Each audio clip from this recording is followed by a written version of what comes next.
6절 말씀 통해서 공경은 마음이고 효도는 행동이다, 또는 공경은 태도이고 효도는 행동이다 라는 제목으로 말씀 함께 나눕니다. 지난 4월 11일 이런 제목의 기사가 올라왔습니다. 효도 계약서 쓰고 주식 부동산 줬는데 자식에게 진 부모들, 이런 제목의 기사였습니다. 사건의 내용은 이렇습니다. 어떤 지역의 한 중소기업 대표는 2020년 11월에 첫째 아들과 효도 계약서를 작성했습니다. 계약 내용은 이랬습니다. 아버지는 아들에게 회사 지분의 49%를 증여해 주겠다고 약속했습니다. 그리고 지분을 주는 대신 아들에게 4가지 의무사항을 지킬 것을 요구했습니다. 매달 용돈으로 100만 원 이상 지급할 것, 한 달에 한 번 이상 부모님 집에 방문할 것, 부모 생일에는 식사를 함께 할 것, 동생에게 양보하며 항상 사이좋게 지낼 것. 이 4가지 조건을 이행하지 않을 시 증여 재산을 즉시 반환한다는 내용의 계약서였습니다. 아들은 이 약속을 지키지 않았고 그래서 아버지는 아들을 상대로 소를 제기했습니다.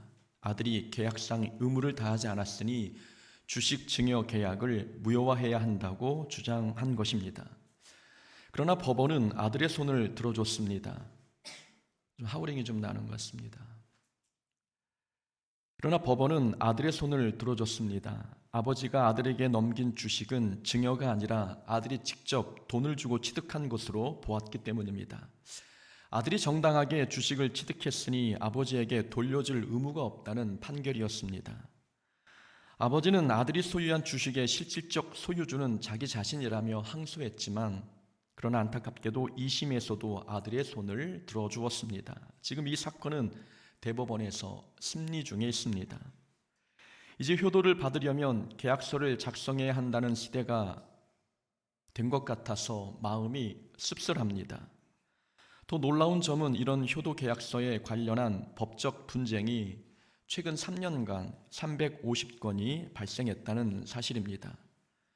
그러나 그중 상당수에서 부모가 패소하는 경우가 많았습니다. 그 이유는 효도 계약서의 내용이 너무 추상적이고 모호하게 작성되었기 때문입니다.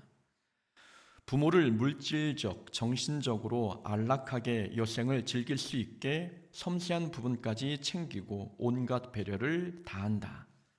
이런 식의 계약 내용은 지나치게 추상적입니다.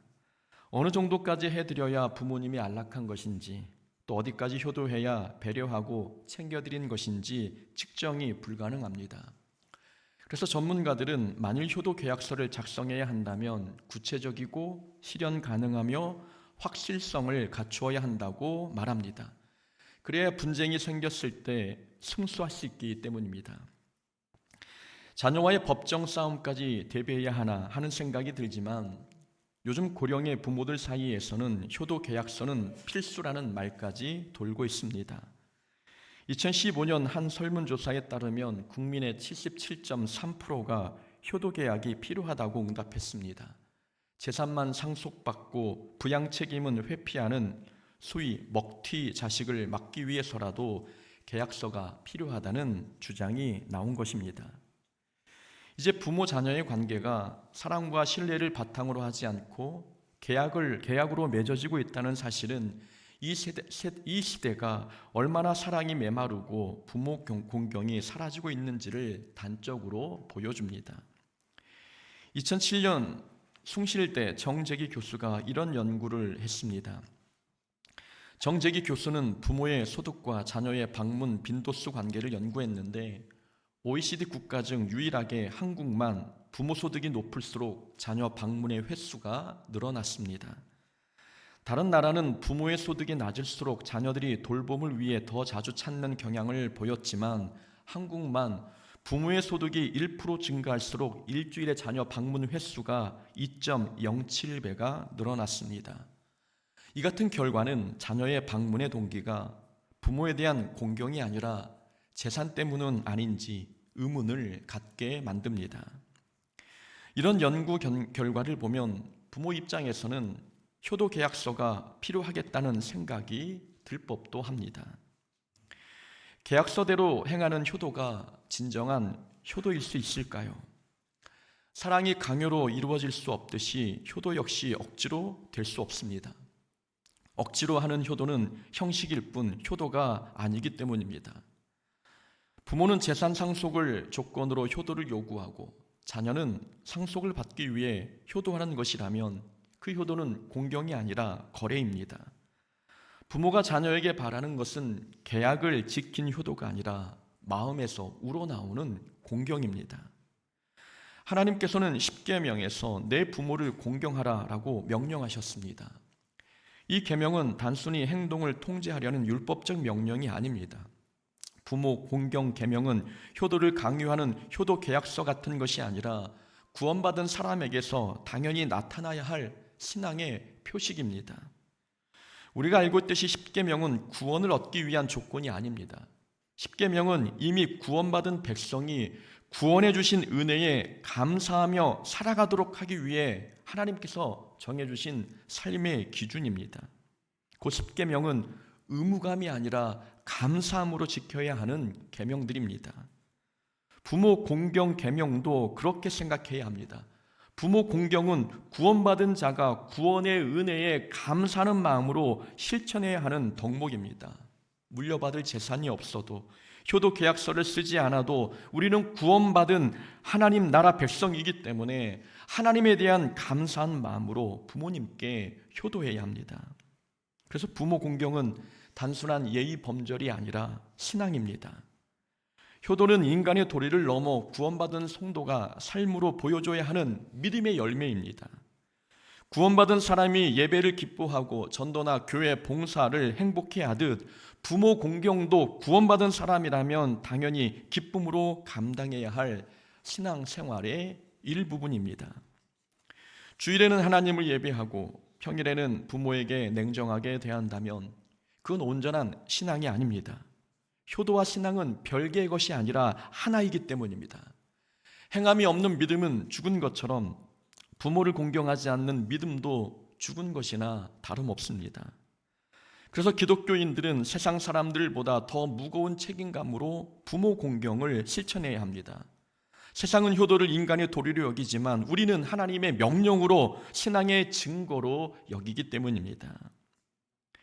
십계명은 이렇게 구원받은 사람들이 감사함으로 지켜야 한다고 말씀드렸습니다. 여기에 더해서 십계명은 사랑이 있어야 잘 지킬 수 있습니다. 십계명에 담긴 정신은 사랑입니다. 1계명부터 4계명까지는 하나님을 사랑하는 방식이고 5계명부터 10계명까지는 이웃을 사랑하는 방식입니다. 십계명의 정신이 사랑이라는 말은 십계명은 사랑이 있으면 자연스럽게 지켜진다는 그런 내용의 뜻입니다. 하나님을 사랑하면 1계명부터 4계명을 어기지 않게 됩니다. 또 이웃을 사랑하게 되면 5계명부터 10번째 계명까지 잘 지킬 수 있게 됩니다. 그렇다면 부모 공경의 계명도 부모님을 사랑하면 당연히 쉽게 지킬 수 있는 내용이 됩니다. 효도가 무거운 짐이 되는 이유는 사랑이 없기 때문입니다. 효도의 계약서가 필요하고 부모 공경의 조건에 상속이 따라붙는 이유도 사랑이 없기 때문입니다. 생각해보면 어떤 관계든 사랑하는 사이에서는 계약서 따위는 필요치 않습니다. 사랑이 없는 관계, 신뢰가 바탕이 되지 않는 관계에서나 조건과 규칙이 많아지는 것이지 사랑하면 조건 없이도 많은 것을 베풉니다. 그래서 부모, 자녀 관계에서도 효도가 회복이 되려면 사랑부터 회복이 돼야 합니다. 곧 하나님께서 부모 공경을 십계명에 넣으신 이유는 형식적으로나마 효도하라는 뜻이 아닙니다. 부모님을 진심으로 사랑하라는 뜻입니다. 사랑하면 부모 공경은 자연스럽게 따라오기 때문입니다. 인터넷에 어떤 아빠가 초등학생 딸에게서 받은 문자를 캡처해서 올렸습니다. 조금만 올려주십시오. 문자 내용은 이렇습니다. 아빠 언제 와요? 미세먼지 많으니까 숨 쉬지 말고 오세요. 아빠는 숨 쉬지 말고 숨 쉬지 말라는 이 딸의 문자를 받고 이게 효인지 불효인지 모르겠다며 문자를 캡처해서 올렸습니다. 물론 딸이 너무 귀여워서 자랑하고 싶어서 올린 것입니다. 이런 부모의 모습을 보면 부모 공경은 크고 거창한 게 아님을 알 수 있습니다. 문자 한 통이 부모 공경이고 부모님을 걱정하는 말 한마디가 효도입니다. 그렇다면 부모 공경은 무엇이고 어떻게 하는 것이 효도일까요? 먼저 공경이라는 단어의 의미를 살펴보면 공경은 부모를 대하는 내적 태도를 뜻합니다. 하나님께서 부모를 공경하라고 명하신 것은 단지 행동을 말하는 것이 아니라 부모님에 대한 바른 마음과 자세를 가지라는 뜻입니다. 공경이라는 말에는 경외하다, 두려워하다라는 뜻도 있습니다. 두려워하다라는 말은 공포심이 아니라 부모님을 존귀한 존재로 알고 깊이 존경한다는 뜻입니다. 곧 공경이란 부모님을 높이고 마음으로부터 존중하고 경외하는 마음의 태도입니다. 그런데 공경과 효도는 같은 말 같지만 사실은 다릅니다. 마음의 자세, 내적 태도가 공경이라면 공경이 행동으로 옮겨진 것, 공경이 겉으로 드러난 것, 이것이 효도입니다. 그러니까 효도는 공경에서부터 출발합니다. 부모님을 향한 존경과 존중의 내적 태도가 있어야 겉으로 드러나는 효도도 진정성이 있습니다. 공경이 내적 태도이고 효도가 겉으로 드러나는 행동이기에 사람은 공경은 같아도 사람마다 효도의 내용은 다를 수 있습니다. 형편에 따라, 상황과 환경에 따라 효도하는 방법은 다를 수 있지만 공경은 같아야 합니다. 형편에 따라 어떤 사람은 문자 한 통으로 효도할 수 있고 어떤 사람은 풍성한 물질로 효도할 수 있습니다. 그러나 문자 한 통이든 물질이든 부모님을 공경하는 마음이 있어야 그 행동이 효도가 됩니다. 마음 자세가 바르지 않으면 부모님은 일확천금을 받으셔도 효도받았다고 생각하지 않으십니다. 그래서 효도하려면, 진정한 효도가 되려면 부모님을 공경하는 마음부터 가져야 합니다. 그렇다면 구체적으로 어떻게 행동하는 것이 부모님을 공경하는 것일까요? 세 가지만 살펴봅니다. 우선 부모님께 공경하는 것, 첫 번째는 부모님께 감사하는 것이 곧 공경입니다. 부모 공경의 출발점은 감사입니다. 부모님께 대해 감사하지 않는 사람은 부모 공경이나 효도가 나오기 어렵습니다. 자녀가 부모에게 감사해야 하는 이유는 단지 부모님께서 베푸신 헌신과 사랑 때문만은 아닙니다. 부모님의 헌신과 사랑을 떠나 부모님은 부모님이시기 때문에 감사해야 합니다. 부모님은 하나님께서 우리에게 보내주신 선물과 같은 존재이기 때문입니다. 생각해보면 이 세상에는 우리가 아무리 노력해도 바꿀 수 없는 것들이 있습니다. 성별, 내가 선택할 수 없습니다. 태어난 나라와 시대도 내 의지로 바꿀 수 없습니다. 자녀도 내가 골라서 낳을 수 없고 부모 또한 내 의지로 선택할 수 있는 존재가 아닙니다. 노력해도 바꿀 수 없는 것은 불평의 대상이 아닙니다. 순종하고 감사해야 하는 대상입니다. 사람의 힘으로 바꿀 수 없는 것은 하나님의 영역에 속한 것이고 하나님의 주권적인 섭리와 판단으로 허락해 주신 것이기 때문입니다. 그래서 부모님은 부모님 그 자체만으로 감사의 대상이 됩니다. 부모님은 우리가 선택한 관계가 아니라 하나님께서 우리에게 허락하신 관계이기 때문입니다. 부모님은 불평해도 바꿀 수 있는 존재가 아닌데 부모님에 대해서 계속 불평한다면 그건 하나님의 주권을 인정하지 않는 불순종입니다. 부모님은 하나님의 주권적인 선택으로 보내주신 분이시기에 부모님께 베푸신 은혜와는 별개로 부모님의 존재만으로도 우리는 감사해야 합니다. 그래서 부모 공경을 윤리가 아니라 신앙이라고 말하는 것입니다. 부모님의 행위를 보고 감사하는 게 아니라 부모님을 주신 하나님을 보고 감사하기 때문입니다. 우리가 하나님께 감사하는 이유도 마찬가지 아닙니까? 우리가 하나님께 감사하는 이유는 하나님께서 복을 주시기 때문이기도 하지만 하나님이 하나님이시기 때문에 감사하는 것입니다. 하나님의 존재 자체가 감사의 이유가 되듯 부모님도 그 존재만으로 감사의 대상이 되어야 합니다. 이것이 신앙이고 믿음입니다. 오늘 본문을 통해 한번 설명해 보겠습니다. 하나님께서는 부모를 공경하라고 이스라엘 백성에게 명령하셨습니다. 이 말씀은 오늘 신명기 5장에도 나오지만 출애굽기 20장에도 나옵니다. 출애굽 20장에 나오는 이 10계명은 출애굽 1세대들에게 주신 말씀이고 오늘 본문은 출애굽 2세대에게 주신 말씀입니다. 출애굽 1세대든 2세대든 이 계명을 받았던 당시 이스라엘 백성들을 생각해 보면 그들에게 과연 좋은 부모가 있었을까요? 출애굽 1세대의 부모는 모두 노예였습니다. 자녀들이 본 부모님의 모습은 애굽에서 노예로 사신 처참한 모습이었습니다. 노예의 삶을 사는 부모가 자녀에게 과연 무엇을 해줄 수 있었겠습니까? 부모가 자녀에게 물려줄 수 있는 것은 노예 신분뿐이었습니다. 출애굽 2세대의 부모는 모두 광야에서 태어난 자들입니다. 광야에서 좋은 부모가 될 수 있었겠습니까? 광야에서 좋은 교육, 풍부한 유산, 안락한 삶을 자녀에게 물려줄 수 있었겠습니까? 광야는 부모님에게도 처음이라 우왕좌왕하는 것은 부모도 마찬가지였습니다. 이렇게 이스라엘 백성의 부모는 모두 좋은 모습을 갖춘 부모가 아니었습니다. 그런데도 하나님께서는 내 부모를 공경하라 라고 명하셨습니다. 좋은 부모의 조건을 갖추지 못했지만 하나님께서는 그래도 부모님을 공경하라고 가르치시는 것입니다. 자녀에게 아무것도 해주지 못한 무능한 부모일지라도, 자녀에게 물려준 건 노예 신분뿐이었을지라도 그런 부모를 공경하라고 명하신 이유는 부모는 부모라는 사실만으로도 자녀의 공경과 감사를 받을 자격이 충분하기 때문입니다. 그러니 부모님이 완벽하고 온전해야만 공경할 수 있다고 생각하지 말아야 합니다. 부모님께 부족함이 있어도, 그리고 자녀에게 실망을 안겨줬어도 부모는 하나님의 주권적 섭리로 허락하신 존재이기에 부모라는 사실만으로 감사하고 공경해야 합니다. 부모 공경의 기준은 부모님의 인격이나 행위가 아니라 하나님의 말씀입니다. 하나님께서 공경하라 말씀하셨으니 부모님의 성품이나 능력, 나와의 갈등 여부를 넘어서서 말씀을 따라 공경하는 것이 신앙이고 믿음입니다.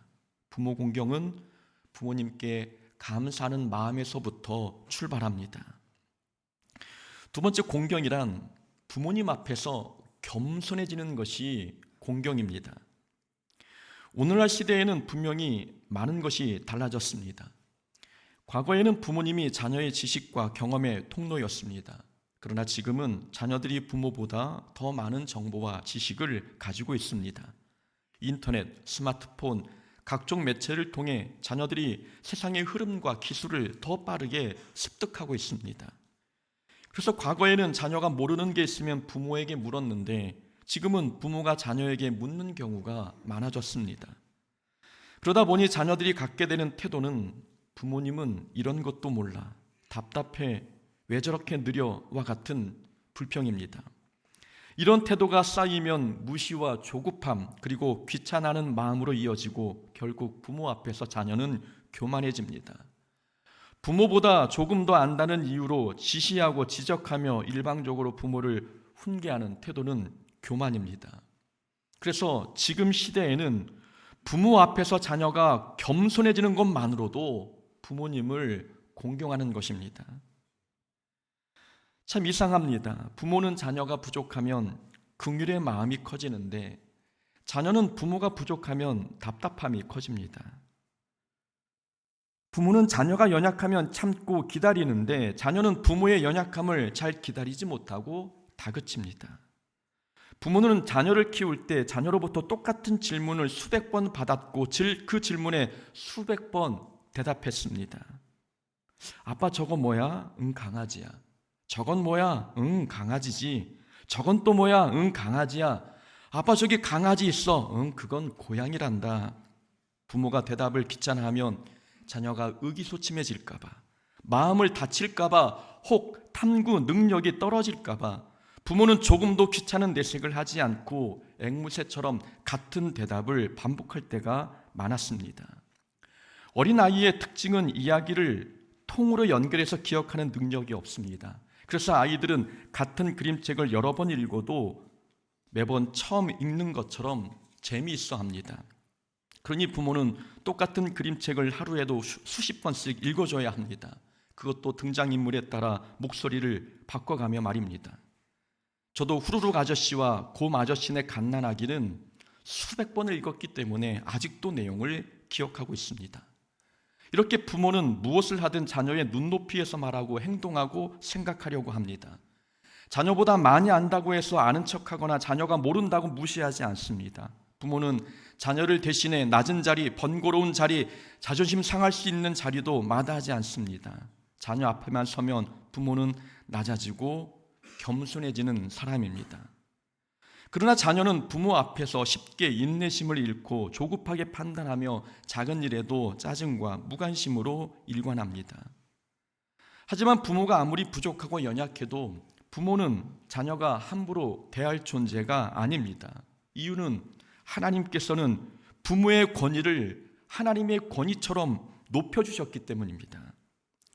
앞에서 말씀드린 것처럼 공경하다라는 단어는 경외하다라는 뜻이기도 합니다. 작년 어버이 주일에 말씀드렸습니다. 성경에서 공경과 경외 이 두 단어는 딱 두 대상에게만 허용되었는데 바로 하나님과 부모님입니다. 하나님은 하나님을 경외하라고 말씀하셨지만 하나님 외에 유일하게 경외를 허락하신 대상이 부모입니다. 부모님은 공경의 대상이자 경외의 대상입니다.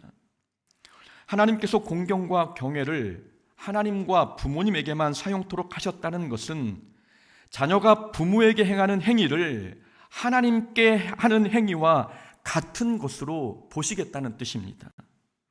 자녀가 부모를 공경하는 것은 하나님을 공경하는 행위이며 자녀가 부모를 멸시하는 행위는 하나님을 멸시하는 행위와 같다는 말씀입니다.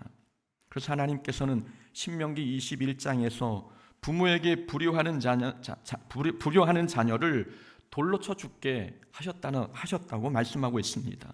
불효를 하나님을 향한 도전으로 여기셨기 때문입니다. 하나님께서는 부모의 권위를 이 정도로 높이셨습니다.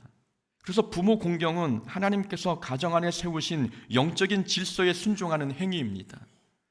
부모가 모르는 게 많다고 해서 자녀가 부모를 무시하고 멸시한다면 그건 하나님께서 세우신 질서를 파괴하는 행위입니다. 부모가 아무리 부족해도 부모는 무시하고 멸시할 대상이 아닙니다. 그러니 자녀는 항상 부모님 앞에서 겸손해야 합니다. 또한 하나님께서 부모의 권위를 얼마나 높여주셨는지는 부모 공경을 복의 통로로 삼으신 것에서 잘 드러납니다. 부모를 공경하는 자는 하나님께서 주신 땅에서 생명이 길고 복을 누릴 것이라고 오늘 본문에서 말씀하셨습니다. 그런데 신명기 4장 40절에 보면 이런 말씀이 있습니다. 오늘 내가 내게 명령하는 여호와의 규례와 명령을 지키라. 너와 내 후손이 복을 받아 내 하나님 여호와께서 내게 주시는 땅에서 한없이 오래 살리라. 하나님의 말씀대로 살면 하나님께서 주신 땅에서 한없이 오래 살게 될 것이라는 말씀입니다.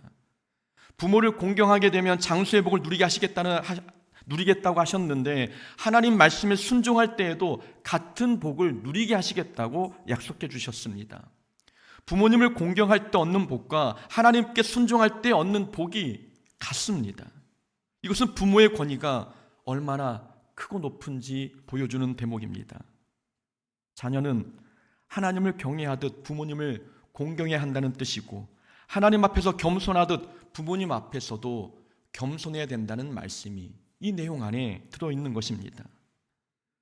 자녀는 부모보다 더 많이 안다고 해서 부모 위에 서려고 하지 말고 또 부모보다 건강하다고 해서 부모보다 앞서려고 하지 않아야 합니다. 모든 성도가 하나님의 권위 앞에 겸손하듯 자녀는 부모님의 권위 앞에 겸손해야 합니다. 부모님 앞에 겸손해지는 것, 부모님을 겸손히 대하는 것, 이것이 부모 공경입니다. 세 번째로 부모님을 이해하는 것이 또 공경입니다.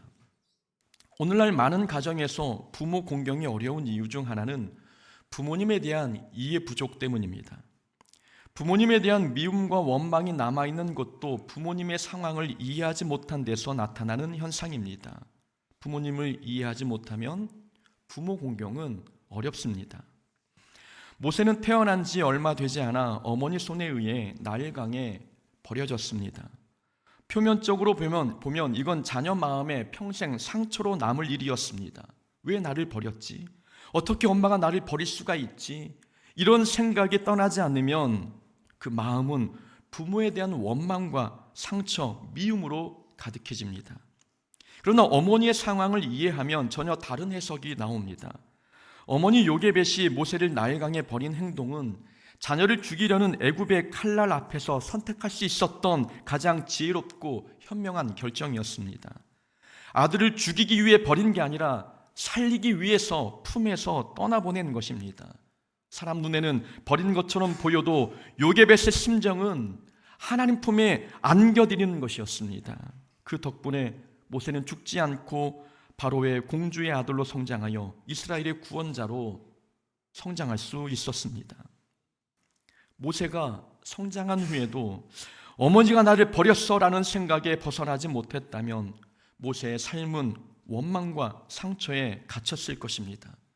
그러나 모세는 하나님의 섭리 안에서 자기의 출생과 인생을 해석했고 어머니의 상황과 환경을 이해했습니다.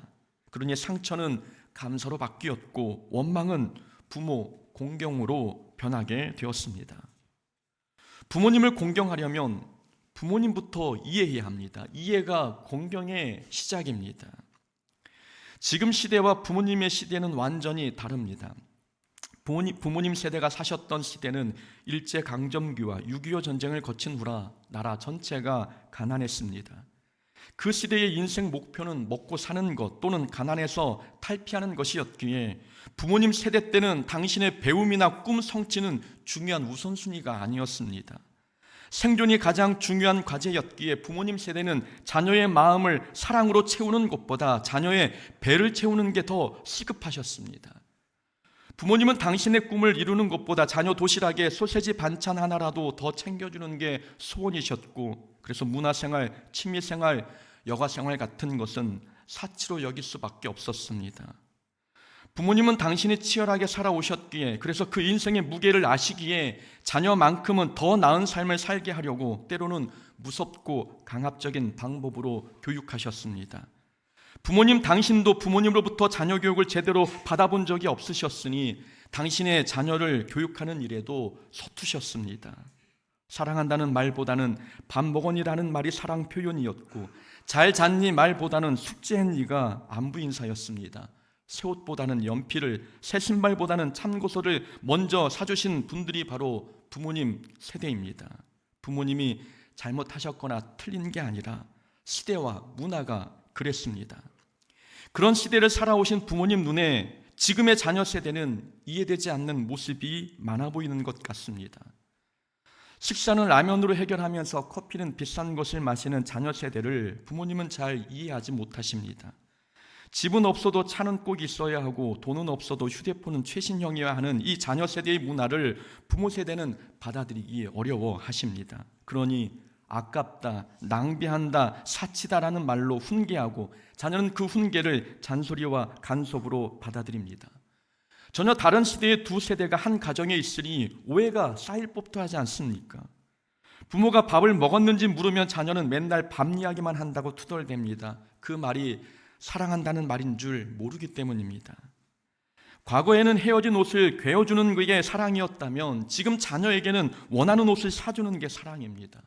부모 세대는 고봉밥을 퍼주는 게 사랑이었다면 지금은 다이어트를 도와주는 게 사랑입니다. 모든 표현 방식, 삶의 방식이 다르니 부모는 섭섭함이 커지고 자녀는 원망이 늘어갑니다. 그래서 효도하려면 부모님을 이해부터 해야 합니다. 부모님을 이해하는 것이 부모 공경의 출발입니다. 부모님의 언행이 때로는 거칠고 무뚝뚝해 보여도 그 속에는 자녀가 다 헤아리지 못한 사랑의 방식과 인생의 무게가 담겨 있습니다. 부모님이 화를 내셨다면 자녀를 걱정하신다는 뜻입니다. 부모님이 또 화를 내셨다면 그건 미안하다는 뜻이고, 또 화를 내셨다면 그건 자녀에게 잘해주지 못한 당신 자신에 대한 원망입니다. 이 부모님의 역정 속에는 다양한 의미가 들어있지만 자녀는 그거를 읽어내지 못합니다. 그래서 자녀는 사랑의 번역기를 마음에 장착하고 부모님의 말을 이해하려고 노력해야 합니다. 부모님이 자녀의 언어로 말씀하시기를 바라지 말고 자녀가 부모님의 언어를 배우려고 힘써야 합니다. 그래야 오해가 이해로 바뀌고 원망이 감사로 바뀝니다. 부모님을 이해하면 부모님께 받은 모든 상처, 원망, 억울함이 사라집니다. 그러면 부모 공경은 쉬워집니다.